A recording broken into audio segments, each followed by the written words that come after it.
Ave Maria, claro que não vai, mas foi, né, minha gente? Oi, Índia, Rio de Janeiro. E a gente pode descontrair vocês. E eu não gosto, não, né? Eu tô me achando mais bonita ainda de Índia hoje. Lembra que na aula passada começamos a estudar os povos, né, nativos da América e estudamos os astecas, né, os povos pré-colombianos. O que são povos pré-colombianos? São povos que viviam na América antes da chegada de Cristóvão Colombo, por isso pré-colombianos. E são os astecas, os maias e os incas. Cada um tem uma particularidade. Então, a Nativa Regiane hoje vai mostrar a vocês a particularidade, né, dos maias, né? Maias. Os maias foram um povo pré-colombiano que habitou a região da Mesoamérica, atual México, Guatemala, Belize e etc. Os maias são conhecidos por terem tido uma das mais sofisticadas civilizações pré-colombianas. Além disso, desenvolveram grandes cidades e tiveram conhecimentos avançados em área como a matemática, né? Uma curiosidade dos maias, umas diferençazinhas chaves que vocês vão precisar saber sobre essas civilizações, certo, galerinha? Primeiro, os astecas, eles formaram um grande império, né? Lembra, com mais de 500 cidades. Uma curiosidade maia, eles não formaram um grande império, certo? Os maias, olha aqui, os maias não chegaram a construir um império unificado, como os astecas e os incas. Então, a característica maia, eles não formaram um grande império.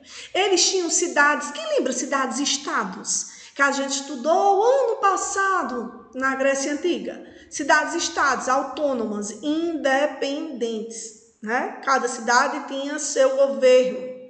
Não era o imperador para mandar em tudo. Por isso que eu digo que eles nunca formaram um grande império unificado. Característica dos maias, cidades-estados, certo? A nativa aqui, a tinta não tá coçando não, de jeito nenhum, viu? Organizavam-se politicamente em cidades-estados, que juntamente com as aldeias formavam unidades políticas independentes, da qual com um grau de desenvolvimento próprio.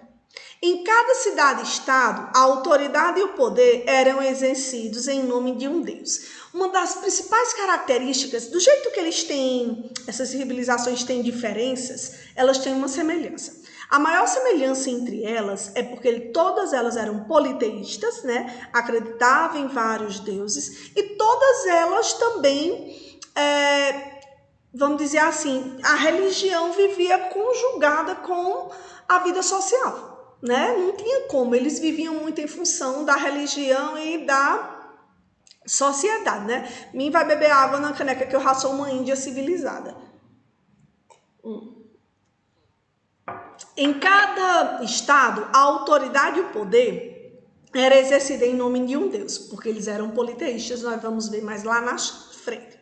O chefe de governo das cidades eram assessorado por um conselho e auxiliado por um conjunto de funcionários públicos responsáveis pela manutenção da ordem pública, como o chefe das aldeias, os chefes militares, entre outros.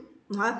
Então, lembra que a sociedade ela era hierarquizada. Existia o rico até o lascado. Não, até o pobre. Né, minhas claras? Né? Alícia, Riviele, Júlia, Ana Júlia, Yara. Ave, que saudade de vocês. Ó, Yara, eu preciso fazer um tutorial de maquiagem contigo, minha filha, porque as minhas são tristes, viu? E era hierarquizado do rico ao pobre, não é? Então, cada um tinha sua função nessa sociedade. Aí a gente assim, ai, que povo primitivo. Não. Ao contrário, era um povo muito evoluído para a época deles, né? A economia deles, a base econômica era agrícola. E os três tinham produtos diferenciados, mas a base era o milho. O milho era primordial para as três civilizações. O milho era tudo, não é? Até nesse período, se a gente tivesse em sala de aula, a gente ia fazer trabalho sobre essas civilizações e a cuminância seria uma cumilança, né? Cuminância. onde, Guilherme, a gente ia fazer, cada equipe ia levar um prato típico. Geralmente eu boto o milho, aí botava o chocolate, o cacau, né, que é dos astecas também. Então o milho era o produto mais utilizado por eles, não é? O milho era considerado até um produto sagrado, divino. Cultivavam o milho, produto considerado sagrado, o algodão e o cacau. Contemplavam suas atividades econômicas como a caça, a pesca e o artesanato. O modo de produção era coletivo. O solo não era propriedade privada, teoricamente.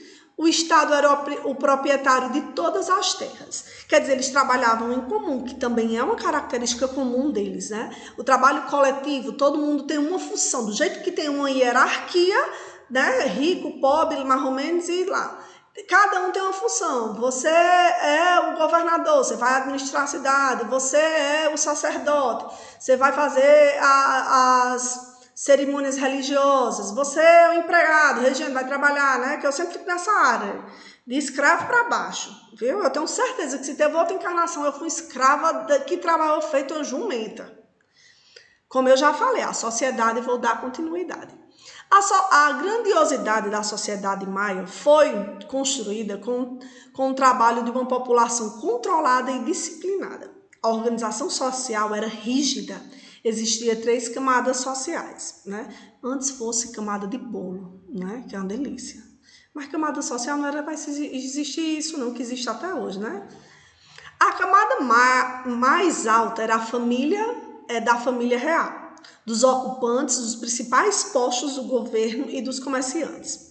Na segunda camada estavam os servidores do Estado, como os cobradores de impostos, os responsáveis pela defesa e os dirigentes das cerimônias. Na última camada estavam meus primos, os trabalhadores braçais e os agricultores, né? O grupo social mais poderoso, o dos sacerdotes, monopolizavam a escrita e os conhecimentos científicos, principalmente a astronomia e a matemática. Minha gente, eles já entendiam de tudo um pouco, não é? Mas eram todos? Não. Como era hierarquizado, geralmente eram os sacerdotes ou os pessoal da família real, né? Do chefe político de cada cidade. Lembra, os maias nunca formaram um império, eram divididos em cidades-estados autônomas, né? Principal característica dos maias. Os maias acreditavam que o destino da humanidade era regido pelos deuses, por isso a religião sempre esteve presente em todas as atividades culturais do povo. Eles desenvolveram um sistema próprio de escrita, até hoje quase indecifrável, né? Baseado na representação de objetos e ideias. Sabe-se que possuíam alto grau de abstração, quer dizer, eles já tinham escrita, né, própria. Eles já aprendiam um pouquinho de matemática. Cara, uns homens que constroem, né? Uns nativos que constroem aí. Se você observar pirâmides perfeitas, em alinhamento sem nenhum pingo de tecnologia de hoje, já diz tudo, né? Religião. As 3 civilizações, né, são politeístas. Acreditava em vários deuses. A primeira informação de relevância sobre a religião maia é que eles acreditavam em mais de um deus, portanto eram politeístas. Eles, assim como os outros mesoamericanos, consideravam que os seus deuses habitavam em um lugar chamado Tamoclã, um paraíso mitológico, não é? Esse povo acreditava que os acontecimentos do mundo natural era regido por forças espirituais e pelo poder dos ancestrais. Dentro da religião maia, julgava-se que os sacrifícios humanos eram importantes para garantir que os seus deuses estivessem satisfeitos e garantissem o funcionamento do universo. Esse povo costumava sacrificar prisioneiros de guerra e pessoas que entregavam-se voluntariamente ao sacrifício. Na aula passada eu já falei. Astecas, maias e incas, né, eles praticavam o sacrifício, tanto de animal, mas mais o sacrifício humano, né? Tia, isso é um absurdo. Minha gente, um absurdo, mas é da religião deles. O que eu acho engraçado, a gente tem uma mania tão grande de julgar os outros, né? E achar um absurdo, mas era no que eles acreditavam. E em nenhum momento também as pessoas, só mais o sacrifício de prisioneiro, que ele era involuntário, mas as pessoas se ofereciam, né? Se estava uma seca grande, era um sinal de que os deuses estavam com raiva, então era para fazer o quê? Vamos sacrificar. A pessoa ia lá se oferecer, as mães ofereciam os filhos, as mulheres virgens se ofereciam para morrer para os seus deuses, né, que acreditavam que iam para o paraíso, para o lugar melhor, e ainda ia ajudar toda a sua comunidade, né? Então eles tiravam o coração também, imagina aí, a pessoa não tinha anestesia, não tinha nada, tinha coragem, muita coragem, né? Uma curiosidade dos maias, também uma coisa que eu gosto muito, eu gostaria que quem tivesse tempo, né, que vocês estão, eu sei que tá fazendo muita atividade e tal, tem dia que tem muita, mas um final de semana, eu acho que quase todo mundo já assistiu, né, nós vamos falar sobre 2012, o filme, ele é baseado num calendário maia, né, assim, lógico que fizeram super sensacionalismo, né, mas ele pode ver aqui no comecinho, quem não assistiu, assista. Ó, o calendário maia se diferencia do calendário ocidental pela sua concepção de tempo. Para a civilização maia, o tempo é circular, redondo.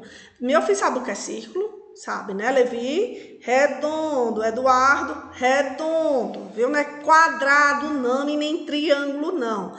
Que ficam matando a aula de Igor, né? Agora, preste atenção. Redondo. Um evento que ocorreu no passado vai se repetir, assim como os ciclos da natureza se repetem. Como o sol se levanta todos os dias, os acontecimentos da nossa vida individual também se repetem.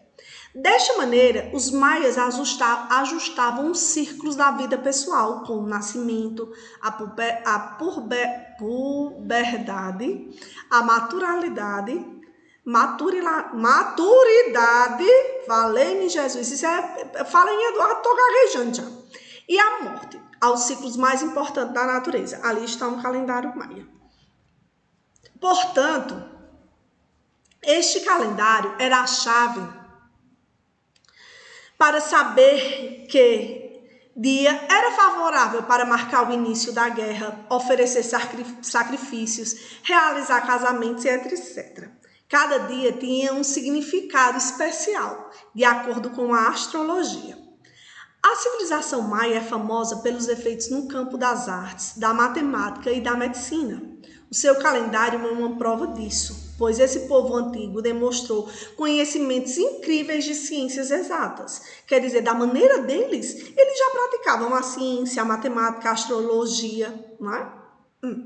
Ó, o filme em 2012, como eu falei para vocês, ele foi baseado no calendário maia. Por quê? Vamos prestar atenção. Em 2012, mais precisamente no dia 21 de dezembro, alguns acreditavam que era suposto acontecer uma catástrofe, conforme interpretação feita do calendário maia. O encontro dessa data de previsão decorreu, todavia, de uma má interpretação do calendário maia. Especialistas fizeram a leitura até finalmente descobrir que a data indicava apenas o início de uma nova era no calendário, afastando o equívoco. A data não sugeriria o fim dos tempos, mas o fim de um período. Este, na verdade, era um círculo de repetição, tal como a mudança de séculos na era moderna. Lembra, pessoal, que a gente estuda a história dividida em períodos? Pré-história, Idade Antiga, tanta. Os maias também dividiam o tempo deles através do calendário. Só que quando os arqueólogos, pesquisadores encontraram o calendário maia, alguns interpretaram de maneira diferente. Acreditavam que em 2012, quando terminava um dos últimos calendários maia que foi encontrado, né, o mundo iria chegar ao fim, né? Aí surgiu histórias, até o filme 2012 é baseado nisso, né? Então, quem tiver tempo, geralmente eu passo para os meninos, quem já assistiu não precisa, mas quem não assistiu, assista, que é interessante, né? Fala disso. Então, não é porque o mundo iria acabar, estava parando um período, igual para o período na história, né? Todas essas civilizações, elas vão ter o seu auge e vão ter o seu fim, né?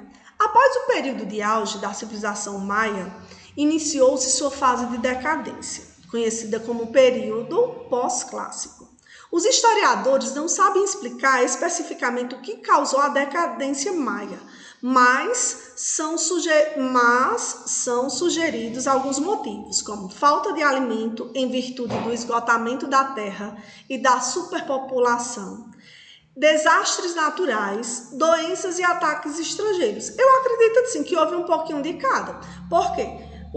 Vamos dar um exemplo. Os espanhóis, os portugueses e os ingleses invadiram essas regiões, tomaram a posses dele. Além de tomar as posses, lembra que eu já falei na aula passada que eles, levaram as doenças que os nativos, né, não tinham resistência e acabaram morrendo bastante. A falta de produção de alimento, a população aumentou, então são vários motivos, não é um único motivo que faz essas civilizações chegarem ao fim, né? Independentes dos motivos, os historiadores apontam que determinadas localidades maias sofreram um severo esvaziamento populacional, com um grupo de pessoas mudando em massa para outras localidades da Mesoamérica, não é? Então, terminamos os maias. Próxima estudamos astecas, maias serão os incas, né? Para fechar esse círculo de estudar esses povos nativos, né? Que nós somos apaixonadas. Eu mesmo tenho um sonho ainda de conhecer uma tribo, passar um dia numa tribo indígena, né? E ter uma noção de como é a vida deles. Apesar que a maioria hoje já está toda adaptada a esse mundo contemporâneo, não é? Mas existem tribos ainda que tentam preservar a sua cultura, né? Então, Índia, um cheiro, até a próxima aula.